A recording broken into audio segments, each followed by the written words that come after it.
Hi అండి. ఇప్పుడు రెస్టారెంట్‌కి వెళ్ళకుండా ఇంట్లోనే ఆలు దహీ రెసిపీ ఎలా చేయాలో చూద్దాం. దానికోసం 2 మీడియం సైజ్ పొటాటోస్‌ని ఈ విధంగా ఫ్రై చేసుకొని ఉంచుకోవాలి.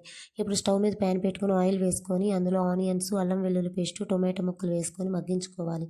ఇవి చల్లారనివ్వాలి. ఇది చల్లారేలోపు ఒక గిన్నెలోకి పెరుగు వేసుకొని అందులో పసుపు, ఉప్పు, కారం, ధనియా పౌడర్, జీరా పౌడర్ వేసుకొని ఈ విధంగా కలుపుకొని ఉంచుకోవాలి.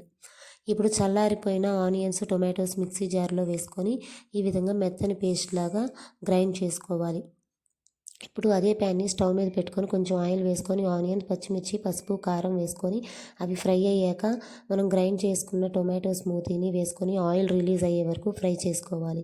ఇప్పుడు అదే ప్యాన్లో మనం మిక్స్ చేసి పెట్టుకున్న కర్డ్ మిక్చర్ని వేసుకొని సాల్ట్ చూసుకొని అడ్జస్ట్ చేసుకొని కొంచెం వాటర్ పోసుకొని 2-3 పొంగులు వచ్చిన తర్వాత ముందుగా ఫ్రై చేసుకున్న పొటాటో ముక్కలు వేసుకొని కసూరి మేతి, కొత్తిమీరతో గార్నిష్ చేసుకుంటే ఆలు దహీ రెసిపీ రెడీ.